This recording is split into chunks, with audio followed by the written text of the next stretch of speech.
Bonjour à tous, aujourd'hui je vous raconte l'affaire du tueur du Zodiac qui est l'un des plus grands mystères criminels des États-Unis. Ce tueur en série a sévi en Californie entre la fin des années 60 et le début des années 70, envoyant des lettres codées et provocatrices à la presse tout en échappant à la police.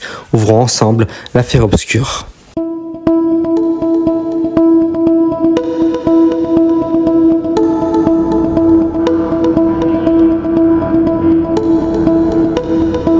Le tueur du Zodiac est officiellement lié à 5 meurtres confirmés, bien qu'il ait revendiqué lui-même 37 assassinats, plusieurs crimes ont été confirmés.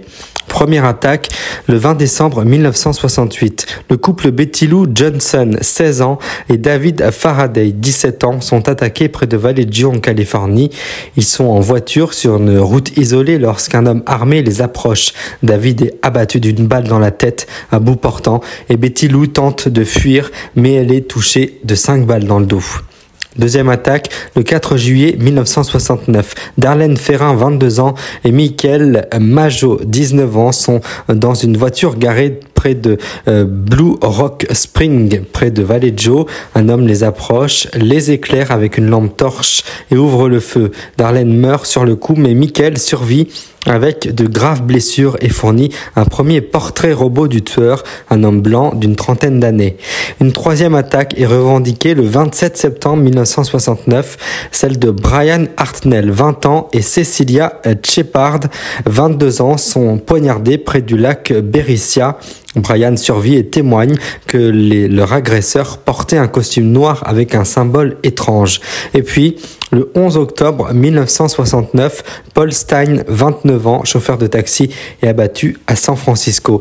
Ces crimes n'ont jamais été résolus et l'arme du crime n'a jamais été retrouvée. Le tueur du Zodiac se distingue par des courriers envoyés aux journaux locaux où il exigeait que ces lettres soient publiées en première page à la une, menaçant de tuer d'autres victimes si ce n'était pas fait. Certaines de ces lettres contenaient des cryptogrammes dont l'un a été déchiffré en 2020, révélant un message plutôt mystérieux. Voici le message. « Je n'ai pas peur de la chambre à gaz parce que cela m'enverra au paradis. » Plutôt étrange comme message. Malgré des décennies d'enquête, l'identité du tueur n'a jamais été confirmée. Plusieurs suspects ont été identifiés, dont Arthur Legg Allen, un homme au comportement troublant, mais aucune preuve définitive ne la lie au crime. Puis nous voilà en 2021, un groupe de chercheurs indépendants, les Case Breakers, ont confirmé que le tueur pourrait être Gary Francis Post, un ancien militaire décédé en 2018. Cependant, cette théorie reste contestée et reste à être identifiée.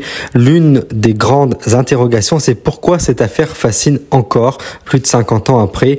Le mystère non résolu, malgré de nombreuses avancées de l'enquête, l'identité du Zodiac reste inconnue. Les messages codés, certains cryptogrammes n'ont jamais été déchiffrés.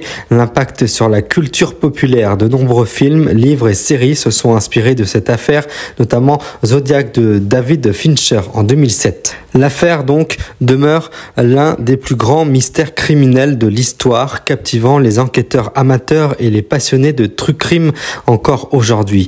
Après son dernier meurtre confirmé en octobre 1969, le tueur du Zodiac a continué à envoyer des lettres jusqu'en 1974. La dernière connue, surnommée la Exorcist Letter, donc qui veut dire la lettre de l'exorciste, fait référence au film L'Exorciste et se moque des autorités judiciaires. Ensuite, plus rien. Les spéculations sont nombreuses sur les raisons de cette disparition.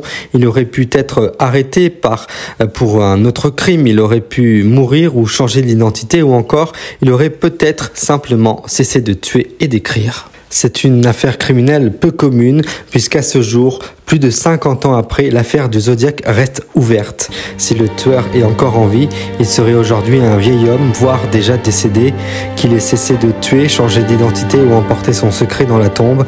Son mystère continue de fasciner et d'alimenter les théories les plus diverses. Seul l'avenir dira si la vérité éclatera un jour.